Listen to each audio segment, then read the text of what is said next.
All right, hello. I'm with Kevin again today, and we're going to talk about airline pilots nearing retirement, and how do we think about and how do we structure our retirement income. Now, that's a really complicated topic. There's books written on that, Kevin. So today we're going to hit a few highlights, things that maybe you can do now, things to think about, and then you're going to have to do some further digging, further researching, because we don't have time to cover a massive topic like that. Yeah, absolutely, Charlie. So I mean, the thing that's so interesting to me about meeting with people when they're 5-6 years away from retirement is, you can't create a miracle. Right. But what you can do is you can take an accounting of where all the money is right now, and you can make some decisions about what can we focus on for the next 5-6 years. What types of accounts can we fund in the next 5-6 years to really make sure that we're going to have a good retirement. And really what I'm talking about here, Charlie, is to think about, all right, I'm day one in retirement. How do I want my accounts set up so I can take the most amount of money, pay the least amount of tax? Yeah, that's right. And we call that tax diversification. And that gives us flexibility in retirement. And I'll just name off the different types real quick, and then you can talk about why they're important. Absolutely. You've got tax-free money, which is usually Roth, maybe some health savings account type monies if you participate in that, but mainly Roth.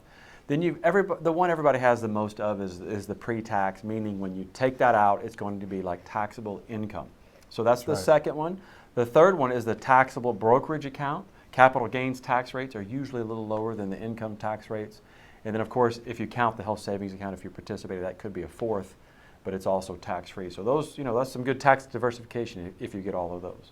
Yeah, so on the one hand, for the most part, a lot of people over the years have funded their 401k, profit shares been funded, companies have matched, and a lot of that money is tax deferred. But you are going to have to pay tax in retirement. So when you retire, then you're going to pay tax on all that money. On the other hand, you have some people that say, I want to show up to retirement and pay zero tax. I want to have all my money in a Roth IRA or Roth 401k. Now, we kind of believe that either one or the other, paying zero tax on retirement is exciting, but that means you paid a lot of tax when you were working. And so we believe setting up your financial affairs so when you do show up in retirement, you're not going to have to pay high taxes, Charlie. I think that's the key. Exactly right. Yeah, we're not going to have someone, especially an airline pilot in their highest income earning years, convert everything to Roth, because mathematically that just doesn't make sense. But some Roth probably does make sense. But it's very situational dependent, and you really got to look at those numbers. But we love the Roth. And Kevin, I don't know about you, but tax rates are historically low right now. So that's something we should take into consideration. That doesn't mean you should go, again, bonkers and do everything Roth, but I think some is better than none. And the pilot groups that we work with, the income, the captain that's going to be retiring in 5 and 6 years, I do think the income tax brackets are fairly low. A lot of them are in 24% tax bracket, which is fairly low. But I think the key thing, Charlie, is that many of the pilots that we talk to, they say, what I'm really afraid of is that taxes are going to go up a lot in the future. And one of the things you can do is make sure you have enough money in a Roth, so you're kind of hedged in case the government goes crazy. Exactly. And then also have some money in a taxable account where you can enjoy things like preferred dividend rates and preferred capital gain tax rates, which are lower than income tax. So having it set up just in case the government does show up and say, we're here and we're here to help. When the government says that, at least if you have your money in Roth and other places, you have some ability to be more flexible. That's right, And so, like you talked about, and I'd like to dispel a couple of rumors here. First of all, anyone can contribute to an after-tax IRA. Okay, and the reason why you might want to do that is then subsequently convert to Roth. But that's the first one people need to think about. And secondly, maybe dispelling another rumor is that, or myth I should say, taxable brokerage accounts are awesome. You can almost create your own tax diversification, tax deferral in there almost by investing smartly. Tax efficient index funds, ETFs, very low turnover mutual funds perhaps, or even stocks are very tax efficient. But that's a very tax friendly account. Yeah, and this is, again, what we believe is another way to think about things. Most of the time it's deferred taxes. And people will ask, and I do taxes as a CPA, people will always ask, how do I pay less tax right now?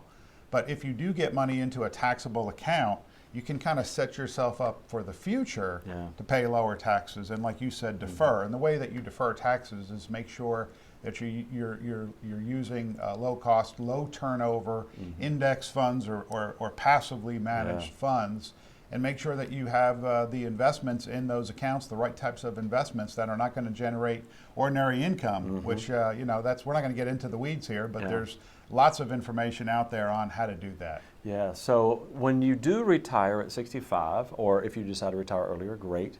Think about, you're going to be in a lower income tax bracket, think about some Roth conversions then.